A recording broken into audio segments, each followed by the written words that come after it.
കുറച്ചൊരു കമൻറ്റ് സെക്ഷനിൽ കമൻ്റ് ആയിട്ട് ഇൻസ്റ്റാഗ്രാമിലൊക്കെ മെസ്സേജ് ചോദിച്ചായിരുന്നു, ബ്രോ ആമസോണിൻ്റെ ഫ്ലിപ്കാർട്ടിൻ്റെ സെയിലിൻ്റെ വീഡിയോ ആയിരുന്നു. അപ്പം ആമസോണിൻ്റെ സമ്മർ സെയിലും ഫ്ലിപ്കാർട്ടിൻ്റെ ബിഗ് സേവിങ് ഡേയ്സിൻ്റെ സെയിലും നടന്നുകൊണ്ടിരിക്കുകയാണ്. മെയ് 2-ാം തീയതി, അതായത് ഇന്ന് തൊട്ടാണ് സെയില്. ഞാൻ ലേറ്റായിട്ട് ചെയ്യുന്നത് വെച്ചാൽ ഇപ്പോൾ നമുക്കൊരു സെയിൽ വന്ന് അതിൻ്റെ ഫസ്റ്റ് ഡേ കറക്റ്റ് പ്രൈസ് നോക്കാതെ ഒരു വീഡിയോ പറ്റുന്നില്ല. കാരണം ഇവർ തോന്നിയ പോലാണ് ഇതിൻ്റെ സെറ്റപ്പ് ചെയ്യുന്നത്. അതായത് തലേ ദിവസം എല്ലാവരും, എനിക്കറിയാം കുറേ പേര് വീഡിയോസ് ഇട്ടിട്ടുണ്ട്, തമ്മിലില്ലാത്തൊക്കെ ആയിരുന്നു 40,000 ഫോൺ 20,000 എന്നൊക്കെ പറഞ്ഞ് കാണിച്ച് കണ്ണു തള്ളിപ്പിച്ചൊക്കെ എനിക്ക് വേണേൽ എടുക്കാം. അത് എടുത്തിട്ടുമുണ്ട്, ഇല്ലെന്ന് ഞാൻ പറയുന്നില്ല. പക്ഷേ നമ്മളത് പറഞ്ഞു കഴിഞ്ഞിട്ട് അങ്ങനെ ഒരു വീഡിയോ ചെയ്ത് കഴിഞ്ഞ് ഓഫ് കോഴ്സ് നമ്മൾ ആ ഫോൺ എടുത്ത് നോക്കുമ്പോൾ ഈ പറയുന്ന പോലെ വരത്തില്ല.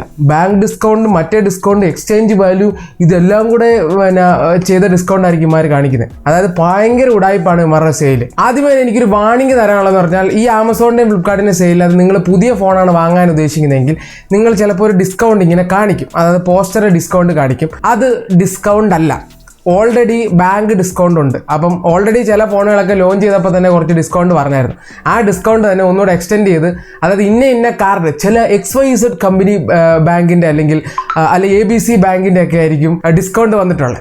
അപ്പോൾ ഈ പറഞ്ഞ ബാങ്കിൻ്റെ ഡിസ്കൗണ്ട് ഒക്കെ നിങ്ങൾക്ക് കിട്ടുള്ളൂ. അതുകൊണ്ട് പുതിയ ഫോണുകൾക്കൊക്കെ ഒരു 1,500-2,000 എന്ന് പറയുന്നത് ഈ പറഞ്ഞ ബാങ്കുകളുടെ പേരിലുള്ള ഡിസ്കൗണ്ട് അല്ലാതെ സെയിൽ പരമായിട്ട് ഡിസ്കൗണ്ട് ഇല്ല. പക്ഷെ ചില പഴയ ഫോണുകൾക്ക് നല്ല ഡിസ്കൗണ്ട് വന്നിട്ടുണ്ട്. അതായത് ഒഫീഷ്യലായിട്ടൊരു കട്ട് വന്നിട്ടുണ്ട്, അതായത് ഒറിജിനൽ കട്ട്. ഇനി ഇതിൻ്റെ കൂടെ നിങ്ങൾക്ക് ഈ പറഞ്ഞ കാർഡുകൾ യൂസ് ചെയ്ത് കുറച്ചുകൂടി ഡിസ്കൗണ്ട് കിട്ടും. കാർഡ് ഉള്ളവർക്ക് സന്തോഷമാണ്, കാർഡ് ഇല്ലാത്തവർക്ക് പുതിയ ഫോണുകൾക്ക് വലിയ മാറ്റമൊന്നും ഉണ്ടാകത്തില്ല എന്ന് പറഞ്ഞുകൊണ്ട് തുടങ്ങാം.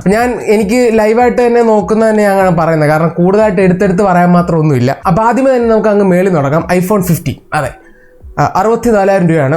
iPhone 14 52,000 രൂപയാണ്. അപ്പോൾ എൻ്റെ ഒരു ഇത് വെച്ച് ഒരു 6,000 രൂപ എക്സ്ട്രാ ഇട്ടിട്ട് 15 എടുക്കുന്നതായിരിക്കും ഭേദം. പിന്നെ പറയുന്നത് ബ്രോ എന്തായിരുന്നു 6,000 രൂപ എക്സ്ട്രാ, അതൊക്കെ എന്നാ നിങ്ങൾ ഐഫോണാണ് എടുക്കുന്നത്, അതാണ്. എനിവേ പറ്റുമെങ്കിൽ 15 തന്നെ എടുക്കുക, Type-C ഒക്കെ ഉണ്ട് കേട്ടോ. പിന്നെ iPhone 14 Plusന് എനിക്ക് തോന്നുന്നത് 60,000 ആണ്. ബാറ്ററി ബാക്കപ്പ് കൂടുതൽ പ്രിഫർ ചെയ്യുന്നവർക്ക് ആ സാധനം നോക്കാമെന്നാണ്. പിന്നെ iPhone 13 42,000. അങ്ങനെ കുറച്ച് ഐഫോൺസ് ഒക്കെ ഉണ്ട്, നിങ്ങൾക്ക് താല്പര്യമുള്ളവർക്ക് ചെക്ക് ചെയ്യാം. എനിക്ക് എന്തായാലും 15-ൻ്റെയും 14-നും കുഴപ്പമില്ല, 15, 14 ഒക്കെയാണ് എനിക്ക് കുറച്ചുകൂടി ഇഷ്ടപ്പെട്ടത്. പിന്നെ 14 Plusഉം. അടുത്തായിട്ടുള്ള ഫോൺ എന്ന് പറഞ്ഞാൽ നമ്മുടെ Realme 12 Pro ആണ്. അതിന് 25,000 ഒന്ന് എടുക്കേണ്ട കാര്യമില്ല. പിന്നെ 12 Pro Plusൻ്റെ പേരിലായിരിക്കും പോസ്റ്റർ കാണിക്കുന്നത്. നിങ്ങൾ ക്ലിക്ക് ചെയ്യാൻ നേരത്തെ 12 Pro ആയിരിക്കും, കാരണം ഫ്ലിപ്കാർട്ടാണ്, ഉടായ്പാണ്. അപ്പം അത് രണ്ടും ഞാൻ നോക്കാൻ പറയത്തില്ല, അതുകൊണ്ട് അത് സ്കിപ്പ് ചെയ്യാം. പിന്നെയുള്ള ഡിസ്കൗണ്ട് എന്ന് പറഞ്ഞാൽ നമ്മുടെ നത്തിങ് ആൻഡിൻ്റെ Phone 2ൻ്റെ ഒരു ഡിസ്കൗണ്ട് ആണ്. 36K ആണ് ഇപ്പോൾ ഡിസ്കൗണ്ടഡ് പ്രൈസ് വന്നിരിക്കുന്നത്. ഇനിയും നമുക്ക് കാർഡ് യൂസ് ചെയ്ത് ഇനിയും കുറയും, ഒരു 2,000-3,000 രൂപ അളവുകളൊക്കെ കുറയായിരിക്കും. ഇവർ 30,000 എന്നാണ് പോസ്റ്ററിൽ കാണിക്കുന്നത്. ഈ പോസ്റ്റർ തന്നെ ഉടായ്പാണ്. അകത്തോട്ട് ചെല്ലുമ്പോൾ ഒരു 2,000 എക്സ്ട്രാ ഒക്കെ ആയിരിക്കും കാണിക്കുന്നത്. അപ്പം Phone 2 36K വലിയ കുഴപ്പമില്ല. അടുത്തായിട്ട് എനിക്ക് പേഴ്സണലി ഇഷ്ടപ്പെട്ട ഒരു ഡിസ്കൗണ്ട് ആണ്, അതായത് Poco X6 Proൻ്റെ ഡിസ്കൗണ്ട്. ഇത് പിന്നെ കൊള്ളാം, അതായത് കറക്റ്റ് ഒരു പ്രൈസ് കട്ടാണ്. ഈ ഒരു ഫോൺ ഇപ്പോൾ 24,000 ആണ് വില. ഇത് ലോഞ്ച് ചെയ്ത് 26,000 2,000 റുപ്പീസ് ഡിസ്കൗണ്ട് ഉണ്ട്. അപ്പം 25,000 താഴെ ഗെയിമിംഗ് പർപ്പസിൽ ഒരു ഫോൺ നോക്കുന്നുണ്ട്, എല്ലാം ഹൈ പെർഫോമൻസ് ആയിരിക്കണമെന്ന് വിചാരിക്കുന്നവർക്ക് അല്ലെങ്കിൽ അങ്ങനെ വേണ്ടവർക്കും X6 Pro എടുക്കാവുന്നതാണ്. പോക്കോടെ നല്ലൊരു ഡീലാണ്. ഇനിയും കുറയും, ബാങ്ക് ഈ പറഞ്ഞ ഡിസ്കൗണ്ടോടെ ചേർത്ത് ഇനിയും കുറയും, 22, 21 ഒക്കെ ആവും. അടുത്തായിട്ടുള്ള നമ്മുടെ സുംസാങ് കണ്ണൻ്റെ കുറച്ച് ഡീൽസ് ആണ്. അതിനകത്ത് ഒരെണ്ണം എനിക്ക് ഇഷ്ടപ്പെട്ടു. സുംസാങ്ങിൻ്റെ S23 FE 34,000 രൂപയ്ക്ക് അമ്മമാർ ഇട്ടിട്ടുണ്ട്. അതായത് കറക്റ്റ് പ്രൈസ് 35,000 രൂപയാണ്. അത് കുറഞ്ഞു, അത് വലിയൊരു രീതി തള്ളി കാണിക്കും. കാരണം FE എന്ന് പറഞ്ഞ സാധനം അവർ വലിയ അങ്ങ് മേളി, ഞാൻ പറഞ്ഞിട്ടുണ്ട് ബാഹുബലി നാട്ടുകാരുടെ ഇടയിലോട്ട് ആ ഒരു സ്കീമാണ് ഉദ്ദേശിക്കുന്നത്. പക്ഷേ S23 FE അത്ര പേര് കേൾക്കാത്തൊരു ഫോണാണ്. അതുകൊണ്ട് തന്നെ എക്സിനോസ് എന്ന് പറഞ്ഞാൽ കിടിലൻ ചിപ്സെറ്റ് ആയതുകൊണ്ട് സ്കിപ്പ് ചെയ്യുക. പക്ഷേ S23 അത് നല്ലൊരു ഡീലാണ്. കാരണം S23ക്ക് 45,000-ൻ്റെ ഒരു ഡിസ്കൗണ്ട് വരുന്നുണ്ട്, 45,000.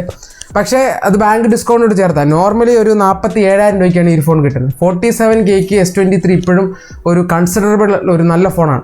അതായത് നിങ്ങൾക്ക് ബാറ്ററി ബാക്കപ്പ് ആണല്ലോ 1 ഡേ കിട്ടും, എന്നാലും പെർഫോമൻസ് Agent 2 അത്യാവശ്യം എല്ലാ ഫ്ലാഗ്ഷിപ്പ് ലെവൽ സെറ്റപ്പ് ഉള്ള ഒരു ഫോണാണ്. ഇത് നോക്കാവുന്നതാണ്, എനിക്ക് പേഴ്സണലി ഇഷ്ടപ്പെട്ട ഒരു ഡീലാണ്. വളരെ ബഡ്ജറ്റ് ഫ്രണ്ട്ലി ആയിട്ട് ഫോൺ നോക്കുന്നവർക്ക് 10,000 താഴെയൊക്കെ നല്ലൊരു ഫോൺ നോക്കുന്നവർക്ക് Poco M6 Pro എടുക്കാവുന്നതാണ്. 9,500 രൂപയ്ക്ക് നിങ്ങൾക്ക് 4 Gen 2 ചിപ്സെറ്റും അത്യാവശ്യം ഫീച്ചേഴ്സ് ഒക്കെ കിട്ടുന്നുണ്ട്. 4 Gen 2 ചിപ്സെറ്റ് ഫോർ 9,500 സ്കിഡിൽ നല്ലൊരു പെർഫോമൻസ് ഫോൺ ആയിരിക്കും. പിന്നെ ഇനിയും ഡിസ്കൗണ്ട് ഉണ്ട്, ബാങ്ക് ഡിസ്കൗണ്ടോട് ചേർത്ത് 9,000 രൂപയ്ക്ക് നിങ്ങൾക്ക് ഒരു ഫോൺ കിട്ടും, നല്ല ഡീലാണ്. പിന്നെയുള്ള നമ്മുടെ മോട്ടോയുടെ Edge 14 കഴിഞ്ഞ വർഷം അത്യാവശ്യം ഫേമസ് ആയ ഒരു ഫോൺ ഉണ്ടായിരുന്നു. ആ ഫോണിന് ചെറിയൊരു ഡിസ്കൗണ്ട് വന്നിരിക്കുക. ഡിസ്കൗണ്ട് എന്ന് ഞാൻ പറയുന്നില്ല, കാരണം ഇനീഷ്യലി ആ ഫോൺ ലോഞ്ച് ചെയ്തപ്പോൾ കുറേ നാളത്തേക്ക് 21,000 അത് വിറ്റത്. കുറേ നാൾക്ക് ശേഷം അവർ റേറ്റ് കൂട്ടി. ഇപ്പോൾ പിന്നെ അത് 21,000 വന്നിരിക്കുകയാണ്. കൺസിഡർ ചെയ്യാൻ പറ്റിയൊരു ഫോണാണ്. പക്ഷേ ഞാൻ IQ C9 ഒക്കെ ആയിരിക്കും കുറച്ചുകൂടെ പ്രിഫർ ചെയ്യുന്നത്. പക്ഷേ എന്നാലും അതിൻ്റെ ക്യാമറയൊക്കെ കുറച്ചുകൂടെ നല്ലതായിരുന്നു. അതും കൺസിഡർ ചെയ്യാം. അത് ബാങ്ക് ഡിസ്കൗണ്ടോട് ചേർത്ത് നിങ്ങൾക്ക് 20,000 കിട്ടും. ഞാൻ നോക്കിയിട്ട് ഇത്രയൊക്കെ ഫ്ലിപ്കാർട്ടിൻ്റെതായിട്ടുള്ളൂ. ബാക്കിയെല്ലാം ഈ പറഞ്ഞ പുതിയ ഫോൺസ് ലോഞ്ച് ചെയ്തിട്ട് ഇങ്ങനെ സ്റ്റാർ ഇട്ടിട്ട് 1,500 ഡിസ്കൗണ്ട് മറ്റേ ഇന്ന ABC ബാങ്കും പറഞ്ഞ പോലെ XYZ ബാങ്കിൻ്റെ ഒക്കെ ചേർത്താണ്. ആമസോണിലെ ഡിസ്കൗണ്ട് നോക്കി കഴിഞ്ഞാൽ ആദ്യം ഞാൻ കണ്ടത് OnePlus Nord CE4 ഡീലാണ് 23,000 എന്ന് പറഞ്ഞ്. എടുത്ത് നോക്കിയപ്പോഴാണ് 25,000 തന്നെയാണ്. അതായത് ബാങ്ക് ഡിസ്കൗണ്ടോട് ചേർത്താണ് അത്. പിന്നെ ഫ്ലിപ്കാർട്ടിലെ സോറി കേട്ടോ, SBI ബാങ്ക് കേട്ടോ, ICICI ഒന്നുമല്ല, SBI ബാങ്കാണ്. ആമസോണിലാണ് നമ്മുടെ ICICI ബാങ്ക്. അതെ, അടുത്തായിട്ടൊരു കിടിലൻ ഡീൽ എന്ന് പറഞ്ഞാൽ OnePlusന്റെ കഴിഞ്ഞ വർഷം ഇടയ്ക്ക് OnePlus 11R ആണ്. അത് 30,749 വിൽക്കുന്നുണ്ട്. നല്ലൊരു ഡീലായിട്ട് തോന്നുന്നു. അതെ, IQ Neo 7 Proന്റെ കൂടെ ഒക്കെ ഇറങ്ങിയൊരു ഫോണാണ്. മീൻസ് ആ ഒരു പാറ്റേണിൽ ഇറങ്ങിയ ഫോണാണ്. കുറച്ചുകൂടെ പ്രിഫേർഡ് ആണ്. IQയിൽ ഞാൻ സോഫ്റ്റ്വെയർ വെച്ച് പ്രിഫർ ചെയ്യും. ക്യാമറ സ്ലൈറ്റ്ലി ഒക്കെ ബെറ്റർ ആയെന്ന് തോന്നുന്നു. അത് നിങ്ങൾക്ക് ഇപ്പോഴും നോക്കാവുന്ന ഒരു ഫോണാണ്. 30,000 8+ Gen 1 അത്യാവശ്യം നല്ലൊരു ഫോണാണ്. സോ OnePlus ഫാൻസിനും നല്ല സോഫ്റ്റ്വെയർ വലിയ കുഴപ്പമില്ലാത്ത ക്യാമറ വേണ്ടവർക്കൊക്കെ നോക്കാം, കുഴപ്പമില്ല. ഇതിനകത്ത് ഞാൻ പറയണം നോക്കുന്നുണ്ടെങ്കിൽ എല്ലാ പോസ്റ്ററിലും 2,000 കുറച്ചൊക്കെ കാണും. ക്ലിക്ക് ചെയ്യാൻ നേരത്ത് പഴയ പ്രൈസ് തന്നെയാണ്. എന്നതായത് ആമസോണും കണക്കാണ്, ഫ്ലിപ്കാർട്ടും കണക്കാണ്, ഒന്നും പറയാനില്ല. പിന്നെ എനിക്ക് അത്യാവശ്യം നല്ലൊരു ഡീലായിട്ട് തോന്നി നമ്മുടെ OnePlusന്റെ Nord CE3 കഴിഞ്ഞ വർഷം ഇറക്കിയ ഫോണാണ്. സ്നാപ്ഡ്രാഗൺ 780Gയും പിന്നെ പറഞ്ഞ പോലെ AMOLED ഡിസ്പ്ലേ ഒക്കെ വെച്ചുള്ള ഒരു ഫോണാണ്. ആ ഫോൺ ഇനീഷ്യലി ഇറങ്ങിയ 26, 25, 23 വരെ ആയിരുന്നു. ഇപ്പോൾ ഇത് 21 വന്നിരിക്കുകയാണ്. 21,000 അത് വലിയൊരു കുഴപ്പമില്ലാത്ത ഫോണാണ്. സോഫ്റ്റ്വെയർ ഡിസ്പ്ലേ ഒക്കെ വെച്ച് കുഴപ്പമില്ലാത്ത ഫോണാണ്. ക്യാമറയാണ് അത് തകർന്നത്. പക്ഷേ 21 വരുമ്പോൾ വലിയ കുഴപ്പമില്ലാത്ത രീതിയിലുള്ള ഫോണാണ്. ഇപ്പം OnePlus അത്യാവശ്യമായിട്ട് വേണ്ടവർക്ക് നിങ്ങൾക്ക് 21,000 അത് മേടിക്കാം. പെർഫോമൻസ് ഞാൻ നോക്കിയിട്ട് കുഴപ്പമില്ല. 780 അത്യാവശ്യം ആ ഒരു പ്രൈസ് കാറ്റഗറി ഗുഡ് ചിപ്സെറ്റാണ്.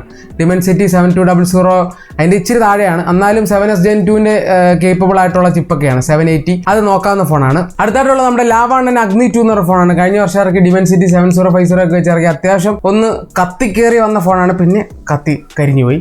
അപ്പോൾ ആ ഒരു ഫോണിൻ്റെ ഇപ്പോഴത്തെ പ്രൈസ് 17,000 ആണ്. അതായത് അവരിപ്പോൾ ബ്ലേസ് കർവ് എന്ന് പറഞ്ഞ ഇറക്കിയ ഫോണിൻ്റെ സിമിലർ പ്രൈസിങ്ങിലേക്ക് വന്നിരിക്കുകയാണ്. എനിക്കൊന്ന് ഇതിനകത്ത് കുറച്ചുകൂടെ കർവ്ഡ് ഡിസ്പ്ലേയും സിമിലർ ഫോണൊക്കെയാണ്. എനിക്ക് ക്യാമറ സൈഡിൽ ബെറ്റർ ആണോ എന്ന് ഡൗട്ടുണ്ട്. എനിവേ കൺസിഡർ ചെയ്യാൻ പറ്റിയൊരു ഫോണാണ്. എന്നാലും ഞാൻ കൂടുതൽ റെക്കമെൻഡ് ചെയ്തില്ല. നിങ്ങൾ ബ്ലേസ് കർവ് എടുക്കുന്നതായിരിക്കും കുറച്ചുകൂടെ ഭേദം. എനിവേ വേറൊന്നും ഞാൻ നോക്കിയിട്ട് കാണുന്നില്ല അങ്ങനെ അത്ര വലിയ ഡീൽസ് ആയിട്ടൊന്നും. കാരണം കഴിഞ്ഞ വർഷത്തെ ഫോൺസിന് ഡിസ്കൗണ്ട് ഉണ്ട്. ഈ വർഷത്തേന് അങ്ങനെ വലിയ ഡിസ്കൗണ്ട് ഇല്ല. ഈ വർഷത്തിന് ഡിസ്കൗണ്ട് വന്നാലും ഒരു ഗുമുള്ളൂ. സോ ഇനി ഞാൻ കൂടുതൽ പറയുന്നില്ല, കാരണം ഞാൻ പുഴുങ്ങി ഇനിയിപ്പോൾ എന്നെ വറുത്തെടുക്കാൻ പറ്റും. അതുകൊണ്ട് സ്റ്റേ കൂൾ, ഡ്രിങ്ക് വാട്ടർ. അപ്പോൾ ശരി, ബൈ.